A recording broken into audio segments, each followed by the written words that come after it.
Tonight on CBC Vancouver News. Encampment clearing, day 2. Let's keep coming back to this spot. Where people are going after Vancouver City crews remove tents on Hastings Street. Plus, no more mask mandates in BC hospitals and other healthcare sites. We are emerging from this pandemic, and we no longer need to have some of these orders in place. The new rules, as well as some exceptions. And appeal dismissed. I'm pretty sure the reasons are political. Canada's highest court will not hear an appeal in a Vancouver doctor's long-running challenge over access to private health care. This is CBC Vancouver News.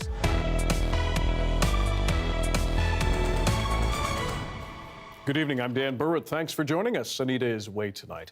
We begin, as we did yesterday, with Vancouver's Downtown Eastside, where police continue work to clear a long-running string of tents along Hastings Street. Dozens of people were removed in Wednesday's first phase, but some came back today. Here's Susanna De Silva on where things stand now. There are fewer tents on East Hastings Street, but a day after it was mostly cleared out, it's far from empty.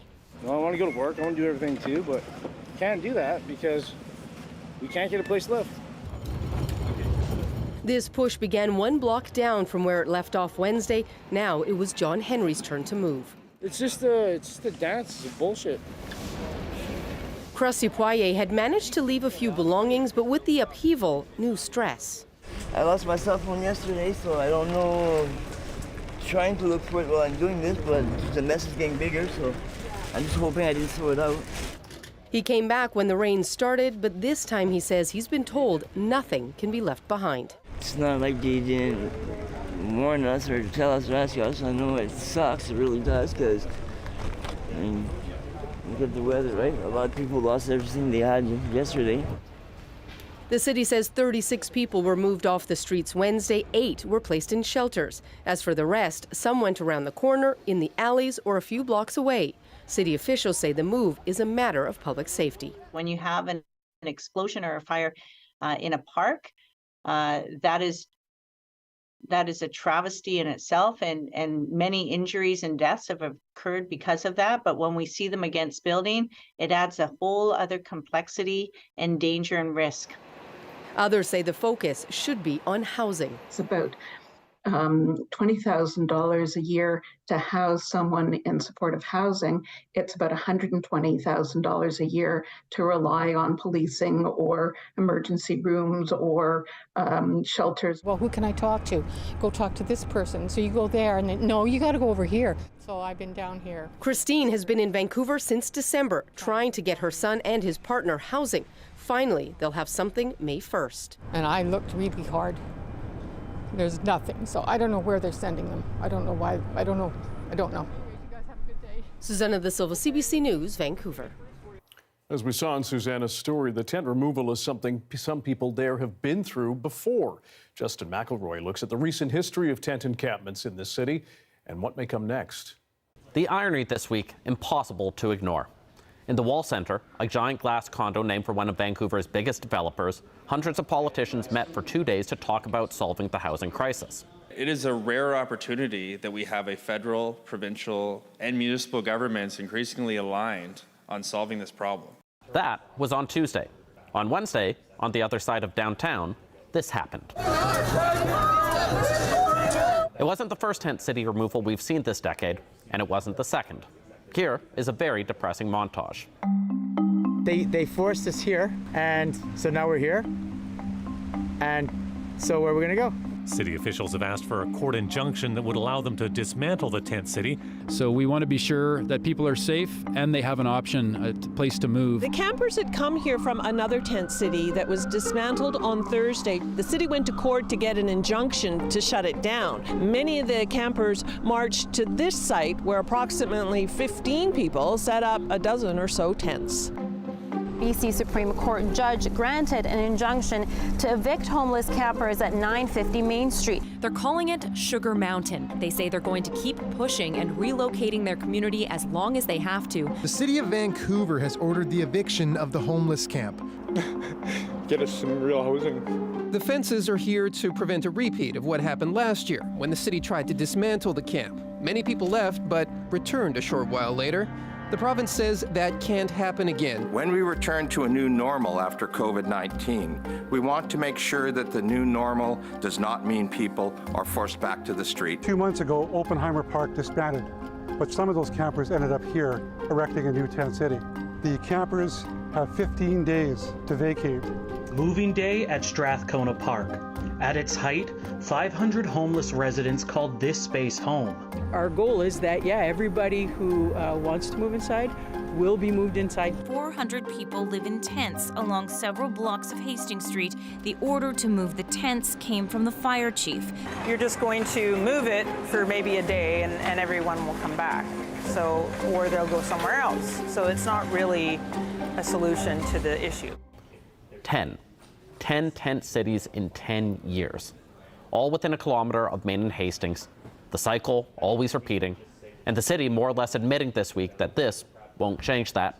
We're not solving homelessness here today. That's not what this is about. This is about dealing with a very serious public safety issue. But one thing has changed. We support all of our teammates, including the VPD and fire, that may have been lacking in the past. And so we're one unified team. And that is true. In Kennedy Stewart's term, council, park board, and police rarely agreed on the best way to deal with encampments. In Ken Sim's term, they're all on the same page, all in alignment on solving the problem. The big certainty is that Vancouver wants to approach this issue differently than the past. The big uncertainty is what they will do, whether it will work, and what it will mean for those stuck in the middle. Justin McElroy, CBC News, Vancouver. A big change is coming to COVID pandemic rules in BC.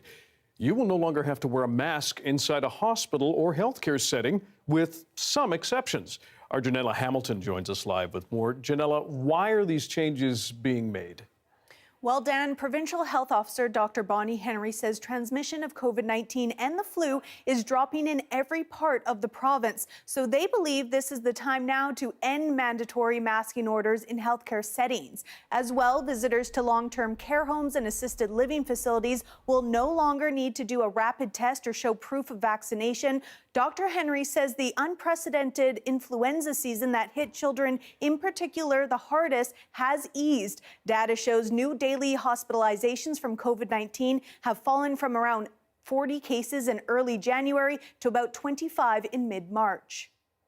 So yeah, lots of people are still getting sick, and some people with COVID, but we're not seeing an increase in hospitalizations from COVID, and we're not seeing increases in critical care and people getting very sick with COVID.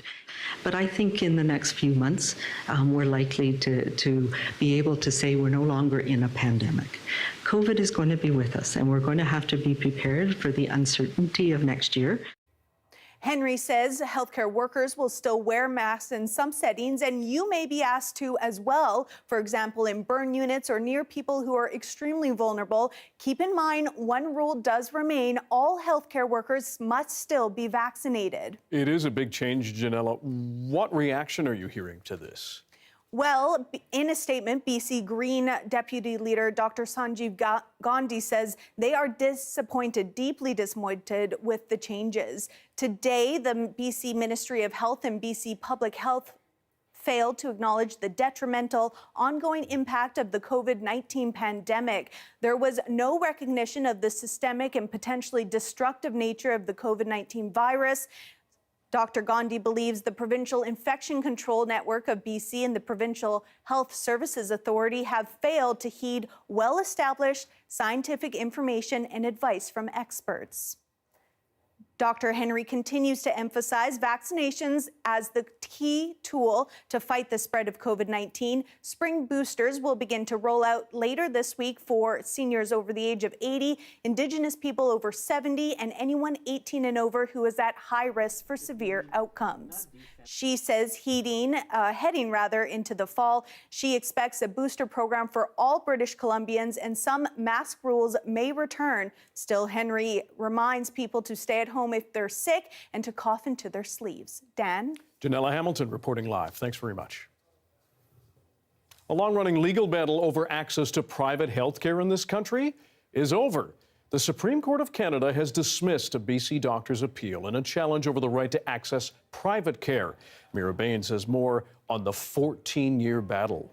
Pretty sure the reasons are political. Dr. Brian Day, the owner of the Cambie Surgery Centre in Vancouver, believes the decision was political. He had argued that prolonged wait times for medical procedures violated 2 charter rights, including the right to life, liberty, and security of the person. Patients are suffering from cancers, from so-called elective surgery, but people in extreme pain waiting years to access health care that's been promised based on need, but that need is not being fulfilled. The Medicare Protection Act bans doctors from billing the government for work they do in the public system while also earning money from private clinics as well as billing patients or their insurance companies.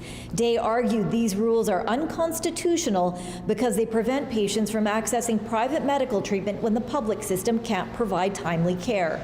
His lawyers argued patients have a constitutional right to pay for private care when wait times in the public system are too long. But lower courts found there was little to suggest that unrestrained private health care would reduce wait times in the public system, and Canada's highest court declined to hear an appeal. It's really a very important day for the public health care system in BC. Health Minister Adrian Dix says the province is having success with its surgical renewal program to cut wait lists amid the COVID pandemic. And with respect to a time when the main impediment and the main challenge in public health care is health human resources. To divert health human resources from the public system doesn't improve the public system. Day started battling the provincial government in 2009. BC's Medical Services Commission is now taking on TELUS Health over its fee-based Life Plus program. Mira Baines, CBC News, Victoria. To other news now, one man is dead after police opened fire responding to an alleged armed robbery in Surrey last night. Mounties say they were responding to a call at a motel near 104th Avenue and 140th Street when building staff reported an armed robbery at the same time. Police say they found 2 robbery suspects and an officer eventually shot one of them. He died at the scene. BC's police watchdog has now been called in. The BC government is investing $2 million to research renewable ocean energy.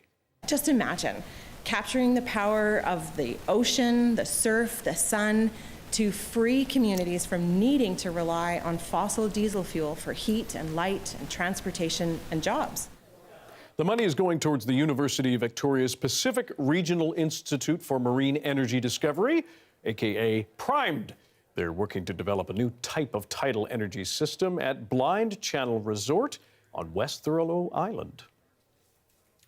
Heads up if you plan to take a BC ferry this Easter long weekend. BC Ferries is adding more than 180 sailings to fit in the holiday crowds. We do expect to be quite busy this weekend, though, with travelers opening up summer cottages and whatnot, visiting family, friends, and having some Easter egg hunts. Staff expect more than 400,000 passengers and Easter egg hunters.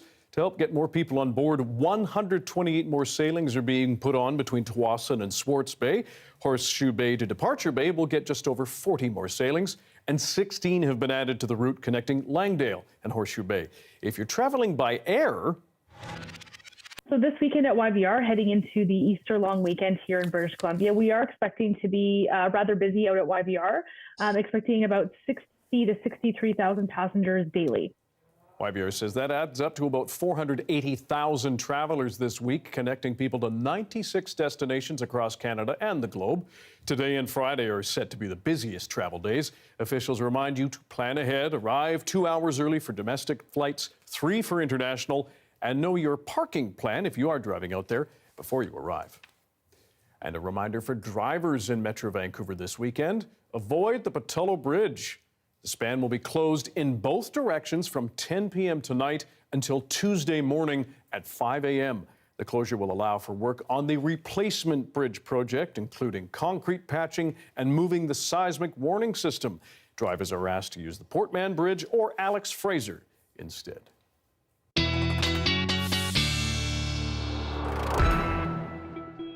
Meteorologist Johanna Wagstaff joins us now with a forecast. Good time for Easter egg hunts and stuff. Yes. And travel warnings as we go out and about. What are people going to get from the sky? Yes, a lot will come from the sky. Yeah. Get a lot of Please chocolate. specify. Yes. Yeah.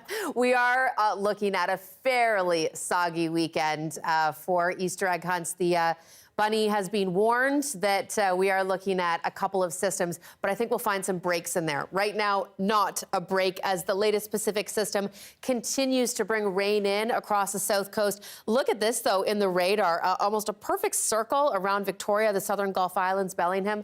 That rain shadow as the system comes in from the southwest over the Olympia Mountains. A classic rain shadow. Everyone else, rain will continue overnight tonight and into Friday morning. We still have rainfall warnings in place for Campbell River northward for 60 millimeters before that rain eases tomorrow morning, and wind warnings up towards Haida Gwaii coming in around 110 kilometers per hour through the overnight. But as far as how much rain we'll get by the end of the weekend, we're talking not quite as much as what we saw through the day today. So for Metro Vancouver through to Saturday, 10 to 20 millimeter story, higher amounts towards the North Shore. But our best chance of a sunny break will actually come tomorrow afternoon. I'll break that down, and I'll see if I can find one more long weekend sunny break before all is said and done. I'll be back in a bit. Sounds good. Thanks, Joe. You're welcome. Yesterday, we showed you Rob Brown's investigation into the Coastal GasLink attacks, trying to get into who might be behind them. Today, we wanted to share more perspectives from those who oppose that project. And as Radio-Canada's Camille Vernet explains, who have now, some of them, changed their efforts from protesting to monitoring. I'm here with members of the Wet'suwet'en Nation. They're trying to get as close as possible to the Coastal GasLink pipeline. Okay, let me just contact. After driving about 60K on a forestry road, we're stopped. Yeah, that's pretty much our answer right there. Access is denied by Coastal GasLink. To ensure the safety and integrity of the work site, Coastal GasLink is restricting access. We're not impeding the work. We are simply going in to have a look at the work being done. We are not a safety issue because this is a public road.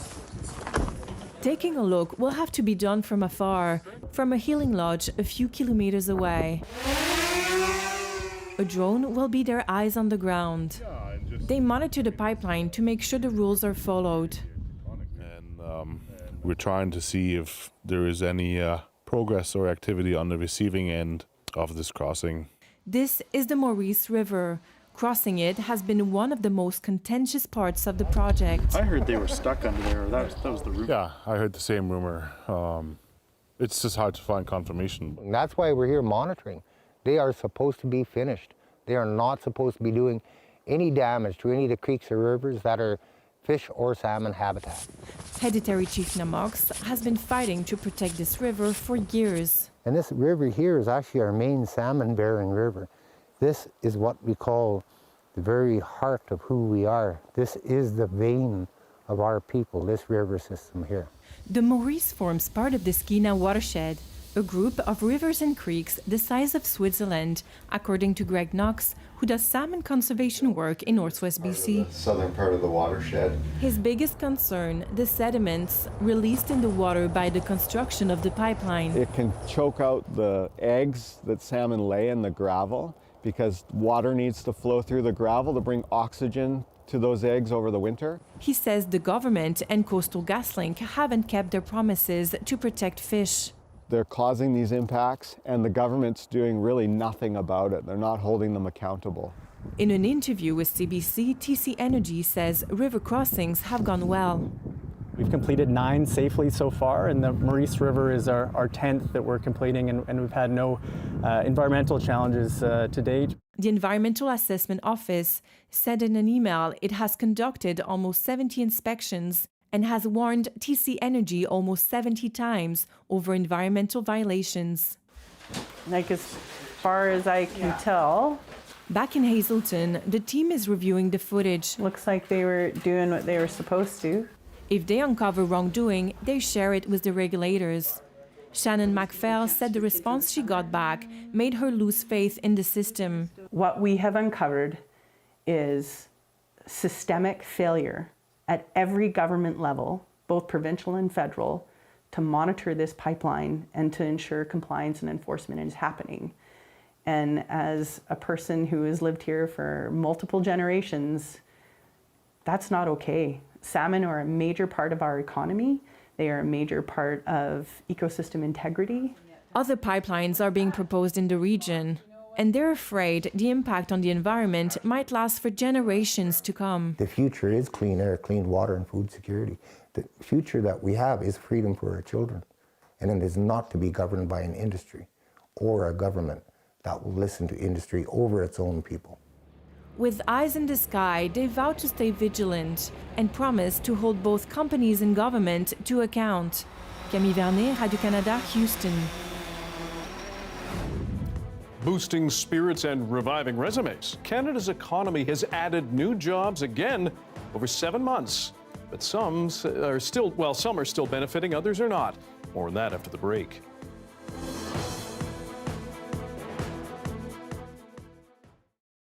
Hello to everyone watching our commercial-free live stream tonight. While advocates call for increased transit in Toronto, some concerned parents say that should not be at the expense of children's well-being. As Patrick Swadden explains, with construction of the Ontario line running right next to a school, a parent group is calling on the province to do more to ensure kids' health and safety. Everett and his friend Nathaniel are both in kindergarten at Pape Avenue Junior. The K-6 public school sits along the route of the province's proposed Ontario line, the new line being built by Metrolinx between the Ontario Science Centre and Exhibition Place downtown. Everett's mother, Kara McCutcheon, says she's worried the effect construction will have on children at Pape School. We're talking about years of constant invasive noise levels that will impact their learning. The proposed Ontario line will run underground along Pape Avenue, right next to the school. An elevated section will be located to the southwest where Gerrard Station is planned. A group of Pape Avenue parents joined McCutcheon at Queen's Park today. We want what every parent wants, which is a learning environment that is safe and healthy for our kids to go to school. And the group has specific demands. The noise level in an occupied classroom should not exceed 40 to 50 decibels. That number comes from the World Health Organization. The WHO saying sustained exposure to levels above this can cause chronic hearing damage for children. The Ontario line construction plan is projected to have decibels in the range of 69 and 120.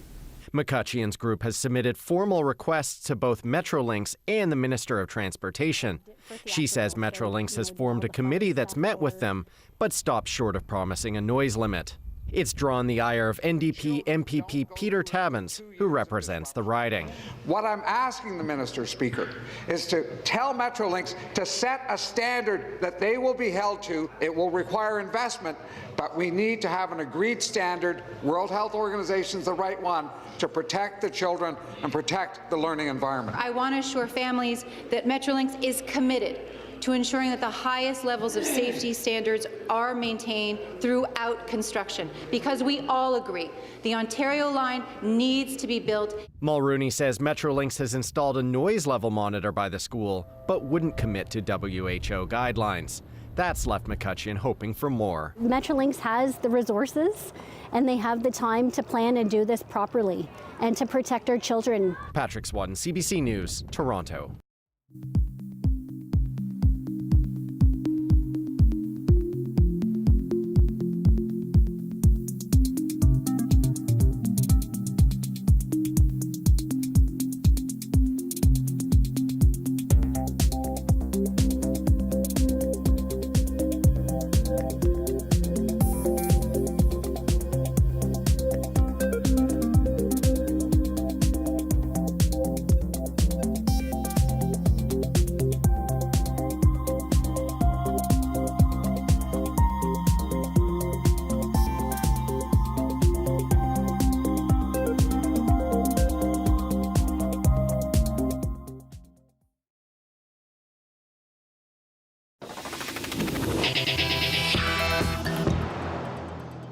Canada's economy keeps defying expectations, adding 35,000 jobs in March, 3 times more than what economists predicted. The unemployment rate has held steady at about 5%. Nisha Patel looks at the trends behind the numbers. This Toronto hiring fair is packed, and for job seekers, optimism is in the air. I would like to, in a bank, in a restaurant, anything. I got resumes to Customer service positions, that's what I'm aiming for. I have offer from 2 to 3 hospitality sectors. The economy has added jobs for 7 months in a row, a total of 383,000 since September. Hotels and restaurants still have huge vacancies. People are traveling again, and we're starting to hire some more people. Wonderful. And in a labor market that remains tight, there's fierce competition for workers. We did do some changes to benefits. We did do some increased wages in some of the areas. The latest numbers show as employers kept hiring, wages climbed 5.3% in March compared to the year before. With inflation at 5.2%, paychecks are finally keeping up. For a lot of employers, they've been having trouble finding workers, and what do? You essentially bid up your offer, and that tends to drive wages up. While that's good news for workers, economists say the central bank is in a tricky position. We're in this kind of bizarre world where sometimes the good news is not so good news for the Bank of Canada. The Bank of Canada raised interest rates to slow the economy and bring down inflation. But rising wages tend to do the opposite. So amid strong job gains and steady growth, the economy continues to defy expectations. The economy has proven to be very resilient. So you know what? They have a fighting chance of a soft landing or no landing as well, too. Experts say this latest jobs report isn't likely to change the central bank's plan, pausing interest rate hikes for now to assess the impact on the economy. Nisha Patel, CBC News, Toronto. So while many industries have exceeded expectations, hiring tens of thousands of people, StatsCan notes several industries lost jobs last month, including in the natural resources sector, where 11,000 positions disappeared. For more on this side of the story, we turn to Joel McKay. He's the CEO of the economic development organization Northern Development Trust. Joel, thanks for joining us. Canadians, at least some of them, might be breathing a sigh of relief to hear a soft landing on this economy is possible.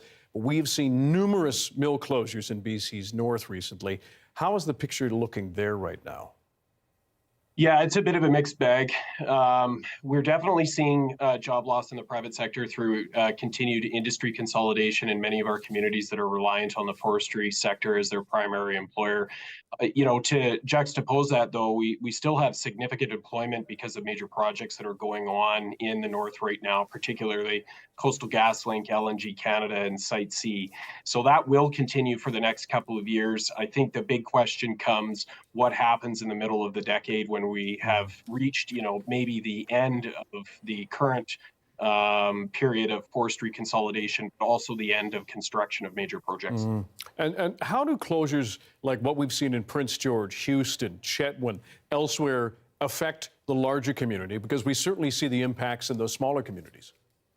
Yeah, I mean, in a community like Prince George, I mean, it's always hard to see job loss. It doesn't matter how big the community is. Prince George is a large community, around 80,000 people. So it does have a diverse economy. But, what's different about northern communities versus major urban centers is, we do remember the jobs that we lose. When there is a mill or a mine, a major industrial structure that is sitting idle in your community, whether it's on the edge of that community or right in the center of it, it's a reminder every day of those jobs that have disappeared, that industry that's disappeared, and perhaps the families that have gone with them. So I do think there's an important psychological impact on northern and rural communities that communities in the Lower Mainland and elsewhere just don't expect or don't experience the same way.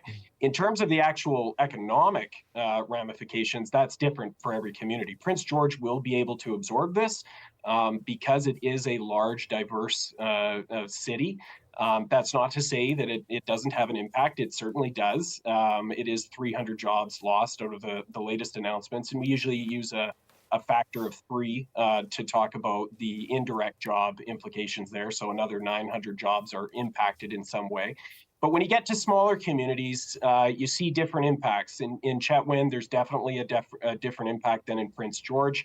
Fortunately, they do have other industries up there that are seeing an upswing, particularly the energy sector. So there is some hope there that Chetwynd obviously will have some near-term benefits. But a community like Houston, where really its primary industry right now remains forestry, mining, there's prospects, but there isn't near-term operations there. This is potentially really impactful for that community, and that's where our focus and efforts need to be.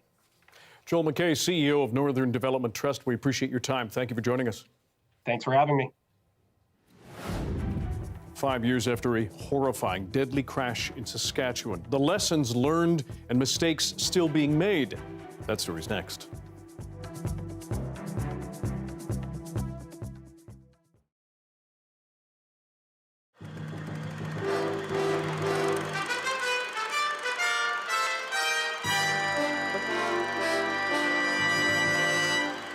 The scenic sights of Vancouver, Stanley Park, and a new one, Bill Clinton.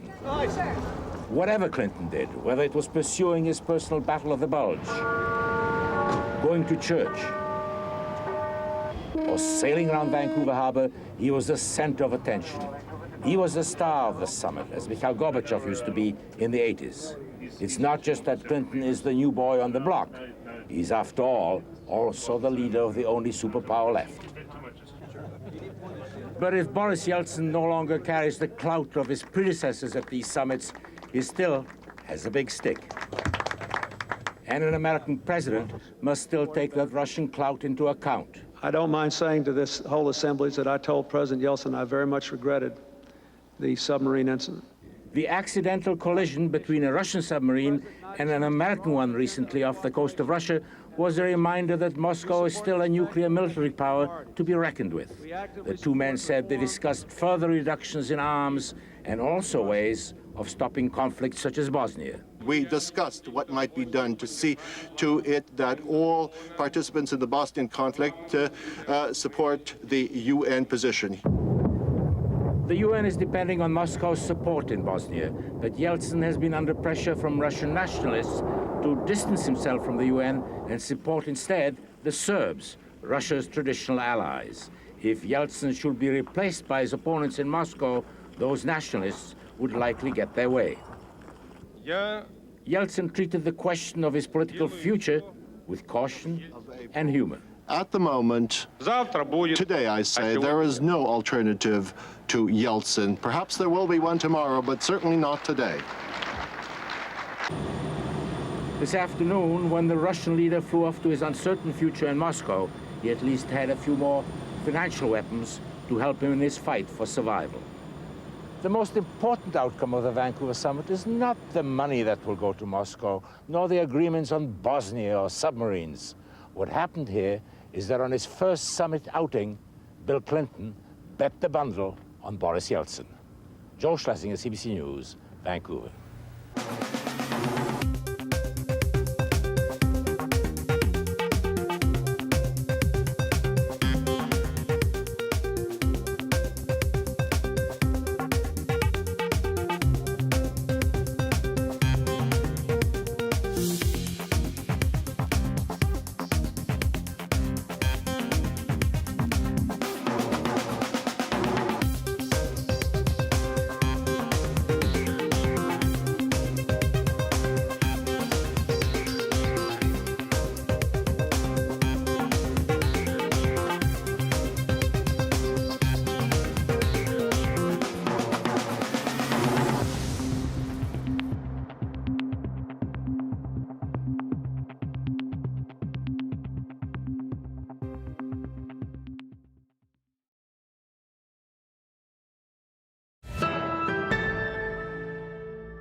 Today marks 5 years since a crash in Saskatchewan gripped this country in grief. 16 people were killed on a bus carrying the Humboldt Broncos junior hockey team. That collision prompted traffic safety changes. Sam Sampson looks at how effective they've been. Carol Bronze knows her limits. When she watches Humboldt hockey, she sits on this side of the ice. I don't like seeing the players' bench. Why not? Because she's not there. Her daughter Dana was the athletic therapist for the Humboldt Broncos in 2018. The whole team was driving to an April playoff game when their bus crashed into a semi that ran a stop sign. 16 people died. The novice semi-driver, Jaskirat Singh Sidhu, had 3 weeks of training and supervision. The tragedy forced trucking standards into the spotlight. At the time, only Ontario required drivers to take training before getting a license. That still isn't the case everywhere. Today, 6 jurisdictions require training before testing. 5 tell CBC training will be mandatory. New Brunswick is looking into it. Nunavut has optional training, but trucking licenses there aren't valid anywhere else. Every area in Canada has entry-level training available. The training was standardized in 2021, but there are still huge differences across the country. I hired somebody from a different province. He was trained to be an instructor. He was worse than one of the students that I had. But more rules means more time and costs to fill Canada's driver shortage. Without enough inspectors, advocates worry shady schools cut corners to fill labor gaps. There has to be a fear of getting caught if you're breaking rules and regulations, and there just isn't enough of that fear out there right now. You can have prayers and thoughts all you want, but unless you're willing to do something to back it up. I know that sounds very cynical, but it's the truth. Bronze's mission to make roads safer keeps her going on her hardest days, like next month when she'll mark Dana's 30th birthday without her daughter. Sam Sampson, CBC News, Humboldt, Saskatchewan. Scientists are warning spring bird migration is giving a new avian flu strain a chance to spread. The risk is to other animals, potentially your pets. Lauren Pelly has more. The birds are back in town. Millions of geese, sandpipers, and ducks all flying back north this spring. And a deadly form of avian flu is along for the ride. I'm definitely more concerned now than I was 10 years ago. This scientist says migratory birds are at a high risk for catching the virus that has exploded globally, giving it even more opportunities to evolve. What gets brought back with spring migration could be different again, and we don't know. Those migration routes span North America from coast to coast, allowing avian flu to spread from birds to all kinds of other species, including sea lions, foxes, mink, and occasionally humans. One Canadian study found the virus circulating in the current outbreak has mutations that may favor adaptation to mammals. If your average person and your average pet owner, the risk to them and their animal is quite low. Now, that said, it's not zero. Just this week, federal officials announced a dog that died in Ontario tested positive for the virus. Veterinarian Scott Weiss says people shouldn't panic about their pets, but he does suggest avoiding interactions with wildlife in the months ahead. If there are 100 geese out in a park, maybe don't let your dog go up and get close to them because the geese will bark back. Members of the public can also report any sightings of dead or dying birds to Canada's Environment and Climate Change Department. And that will actually help us predict where we need to be paying attention throughout the summer and the spring as we kind of ramp up to respond to what we're seeing on the ground.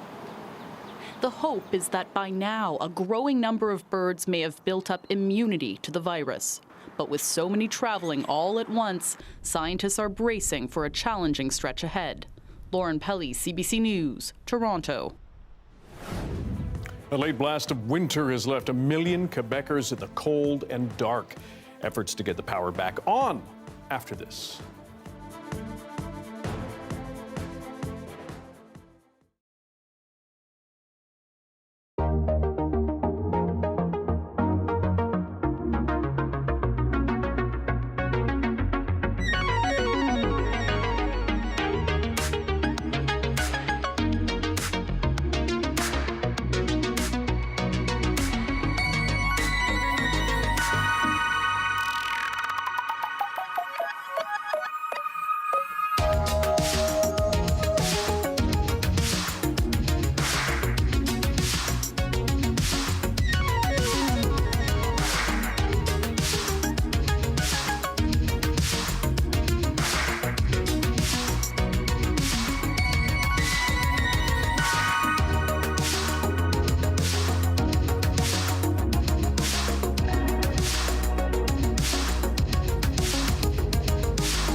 Police in Quebec say at least one person is dead after a fierce spring storm yesterday. Ice, rain, snow, and high winds pounded parts of the province, knocking out power to more than 1 million customers, some facing the prospect of an Easter weekend in the dark. The CBC's Alison Northcott has more on the aftermath in Montreal. The heavy ice pulled down trees, crushing cars and damaging homes. It broke from everywhere, and you can see up there were 2 big branches. Mark Lazar spent the day clearing huge branches from his property. I thought a bomb went off. I thought something, for a second I thought it was even an earthquake. The whole house shook. Power lines and branches also snapping under the pressure. The premier confirmed one man was killed when a branch fell on top of him. Be careful, especially when there's some electricity around or trees around. So be careful, everybody, be patient. More than 1 million customers lost power, about half in Montreal. That was a big honking tree. It hit the balcony up above, and we all heard it. The building shook. Huge boom, and came out just to see this absolute carnage. Just front here.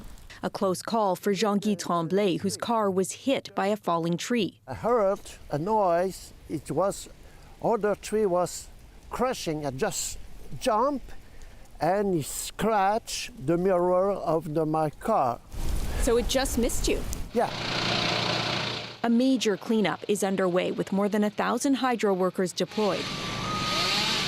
Everybody at the city's been, and Hydro-Quebec have been working really hard since this morning to clear the streets, the main streets first, then it will be the local streets. And it's important that people do what we always do in times of difficulty. Neighbors will be there for neighbors. People will help out and support. This all started with a messy mix of weather. We saw in Montreal 20 hours of freezing rain and 40 millimeters of ice pellets and freezing rain. Boy, I think it made people remember the ice storm of 25 years ago. But that 1998 storm was different. It damaged the transmission network, which caused widespread, weeks-long outages. This time, there's a big mess with damage like this across the city, but Hydro-Quebec says it hopes to restore power to most people within hours or days. Still, already some have been running out of key supplies. This is my 5th gas station, and I cannot find any gas, so I don't know what I'm doing now. With temperatures set to drop, municipalities have set up warming centers for people who need them as they wait for power to be restored. Alison Northcott, CBC News, Montreal. Joanna Wagstaff joins us now with our full forecast, but what a mess, Joe. Yeah, no kidding. After 14 hours of freezing rain for places like Montreal, Dan, I was looking at some of the ice totals. So the accretion of ice on surfaces like trees and power lines, Montreal 30 to 35 millimeters of ice. And generally a good rule of thumb is if we see over 15 millimeters of ice on tree branches, we start to worry about them snapping. Anything over 30, widespread impact. And that was because of the over 14 hours of freezing rain as raindrops fell through a warm layer sitting on top of the frozen ground, freezing on contact. You heard there the comparison to the 1998 ice storm. Here we're talking 35 millimeters after 14 hours. 1998, it was more like 100 millimeters after 80 hours. But still, quite the mess tonight and quite the storm. The back end of the system that brought the ice still bringing blizzard conditions to northern Ontario. The front end tracking through Atlantic Canada and the bottom end all the way down to Mexico. So massive storm that will make its way out to the east coast for tomorrow. Back to the west coast, and we still have that rainfall warning in place. Campbell River northward, we will see that rain ease tomorrow afternoon, and that's our best chance at a solid sunny break for Metro Vancouver. Taking you through the overnight, you can see that next system moves on shore for Saturday. So enjoy that afternoon sunshine tomorrow. We'll likely wake up in Vancouver to some drizzle, lingering showers, hoping for that afternoon sunshine. Drizzle back for Saturday, and then as we head into Sunday, there's another frontal system that rolls in, that one bringing heavier rain for the Sunday. I think we'll get behind that little mini parade of storms, though, for Monday. So bookended long weekend, some sun for Friday, hopefully for Monday. pretty soggy weekend in between. If you're headed to the interior, though, that's where you want to be. Just a few showers tomorrow, lots of sunshine in through the Williams Lake, Kelowna, a few showers in through Prince George. You'll get back to the sun for the weekend. Places like Kelowna looking to hit 15 degrees this weekend. We're just below our seasonal here at YVR. Sunshine tomorrow, drizzle for Saturday, that's steadier rain for Sunday, and then hoping that it clears out nicely for Monday. But the all blue sky won't show up until Tuesday or Wednesday, but very spring-like, I would say. So yeah, chocolate will help this. Cream eggs or mini eggs? Quick. Oh, cream all the way. You? Mini eggs. All right. Well, we would do well We'll agree to agree on something else. Exactly. Thanks, Joe. Small and mighty. You might see them buzzing from flower to flower year-round here in southern BC. Anna's hummingbirds are rather fascinating creatures. But did you know they haven't always lived here? And what are those nests made of? Here's some answers. Hello everyone, my name is Connell. And my name is Emily. And today we're in the middle of Victoria in a park looking at a very special little bird that thrives in our urban environments and all along the coast. It's the Anna's hummingbird. If you spend any time around hummingbirds, you'll know that they spend much of their lives in overdrive. When flying, their hearts, which are about the size of a child's fingernail, beat around 1,200 times a minute. And on a typical day, they can visit hundreds of flowers. They really hardly ever stop. And this time of year is particularly interesting for this species, as they're very, very busy. So this year's been really cool because I found something that I've never seen before, a hummingbird nest. We've been watching this female build her nest for the last couple of months, and to give you an idea of the size of it, it's only about 5 centimeters. It's so tiny.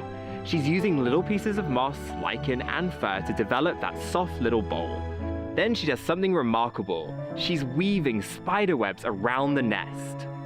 This is precision engineering. Spider webs are perfect because they're sticky, stretchy, and tough. They act as a glue that holds the nest together whilst being flexible and expanding as the babies grow. This has been amazing to watch because whilst we knew that they use spider webs in their nest, both Emily and I have never seen them weaving it in such an amazing way.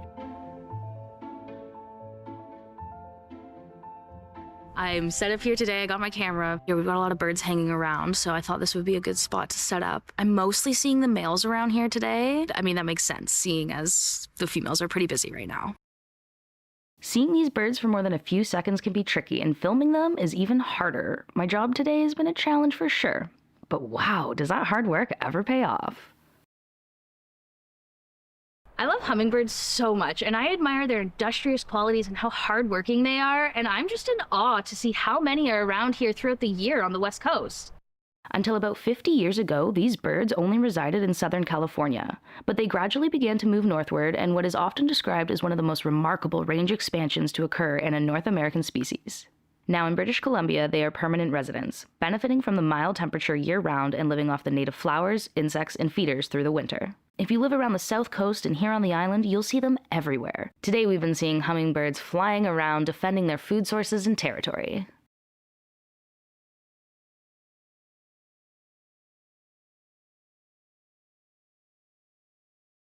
The park behind me looks calm and peaceful now, but I'm actually standing on a hummingbird battlefield. At this time of year, hummingbirds go to war over territory, and I've been hearing them and seeing them fighting pretty much all day. At this time of year, Anna's hummingbirds go into overdrive, finding and defending their territory. They're a highly territorial species and will drive other hummingbirds away from the flowers they feed on. You may even see them fighting over your feeders as well. They fight duels in midair using their bills like daggers, and you can see them defending their territories by flashing that beautiful pink head, usually on the top of bushes.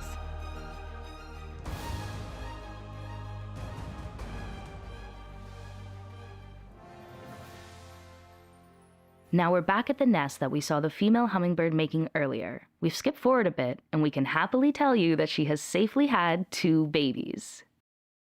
We were definitely worried. With the cold weather we had through the end of February, we thought that there was a chance she was not going to make it. But excitingly, we've been seeing her coming back to the nest and feeding her young. The mama is feeding her young by sticking her bill into their mouths and regurgitating tiny insects mixed with a little bit of nectar. Yum! These babies are so tiny, yet they grow so fast, and we can see their heads starting to peek out now. In just a single month, hummingbirds are fully mature, independent adults. We are seeing the babies starting to try and fly on their own. How exciting for these fledglings. They will be out of the nest in no time. Hummingbirds are a really important part of the ecosystem, and there are some things that we can do to help them, from planting native plants to making sure that our feeders are clean, and also by giving them a lot of space and being respectful around them. And that's something we've been doing. Emily has a big lens, so we've been making sure that that female has a lot of room to raise those babies. Absolutely. I mean, we are so lucky to have found a nest, and then just to watch this mom caring for her babies, it's been an incredible experience. They are so lovely, and I can't wait. They're going to be fledging and flying soon. And yeah, I kind of want to go look at them right now. Should we go? Let's do it. All right. Missing an onion, carton of milk, Sour Patch Kids? Neighborhood corner stores often save the day, and a Coquitlam exhibit is honoring them with a photography show. We'll have a look after the break.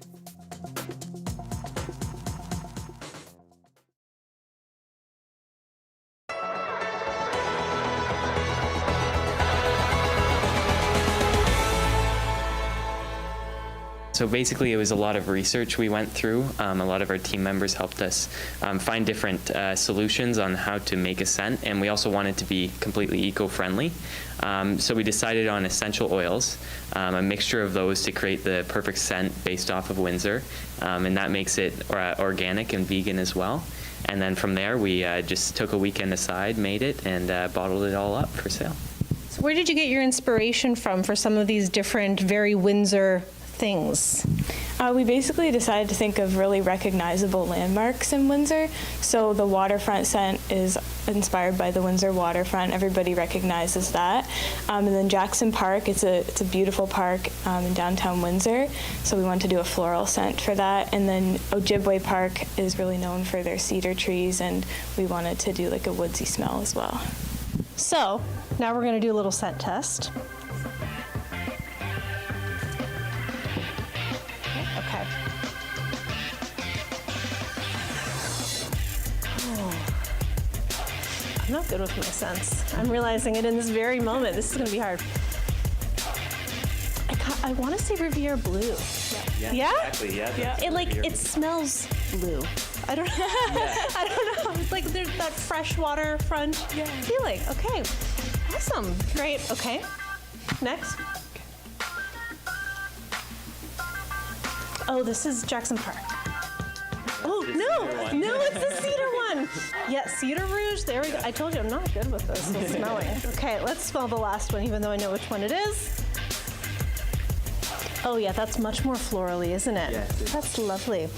You can smell like the roses. Yeah. That's actually what's in it. One of the ingredients is roses. Awesome. This is really cool, you guys. Thank you so much. Thank you. That's great.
The corner store has been the cornerstone of many a neighborhood. Those tiny shops that always seem to be open and have just what you need, if not a bit more.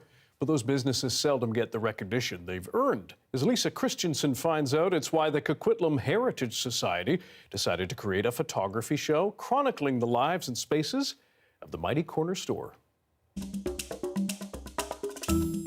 These are all Coquitlam stores. This is like a group of people who settled here in Coquitlam, chose this very area, Blue Mountain, to service like people within a couple of blocks of Coquitlam. It adds to the community and adds to the quality of life. I think it's really nice, and it's important for us as a museum to record this. Right? Often people think, oh, you know, stuff in a museum is only, you know, I don't know, 100-year-old chair. Well, but it's not, right? It's also what happens now in the present, and the corner stores are part of this. Well, we're standing in front of one here right now. Tell me about this project. What I found was that even though there's some similarities in a lot of these convenience stores, you know, they usually carry Coke, Pepsi, or chips and that sort of thing, that some of them actually had their own little details that they had. I think this one especially had like this one has, they have like the Jamaican chicken patties. That's a specialty that they have. And I think they also sell bubble tea, which I thought was really interesting. So it was just... And we got some hot and mild sausage too. Right next to the Tim Hortons. Right next to the Tim Hortons, Yeah. exactly, yeah. The Euro Food Tri-City. Tell me about this place. So this place has, I believe they are a Ukrainian shop, and they have like a whole deli bakery section where they make all these very delicious baked goods. I think when we tried to ask him for his photo, he actually wanted his wife to be photographed instead. This one here, I went for more of a wide shot to try to indicate like this is kind of what you see when you're looking at it from the perspective of someone who's going in. People who own the store, how did they feel about this project? Most of the people were actually really, really happy to see us. I think they were maybe a little nervous because they wanted to make sure that they were all, you know, looking nice. I think convenience stores are very community oriented. I think they really serve a little niche in the community that maybe others are not able to serve. Love a good corner store. Finally, the man regarded as the greatest basketball player of all time, no arguments, is about to have a new world record added to his name when his game-worn sneakers go on the auction block next week. You know, Michael Jordan, when he first started, you know, wearing Air Jordans, or, you know, they were getting the Air Jordan ready for him, he wore black and red ones, which were actually banned by the league. And so they would, you know, receive a fine for breaking the uniformity clause. And so red sneakers, black and red sneakers, have always sort of had this mythical relationship with sneakerheads. The opening bid for Michael Jordan's 1998 NBA Finals Game 2 sneakers has already crossed $2.4 million. No small feat. Bidding for the size 13 Air Jordans, along with other sports collectibles, will remain open until April 11th. Thanks for being with us tonight on CBC Vancouver News at 6. You can watch this newscast on CBC Gem, our free app, as well as on YouTube, Instagram, and of course on our website, cbc.ca/BC. Janella Hamilton will have your late local news at 11 o'clock, right after the National. Good night.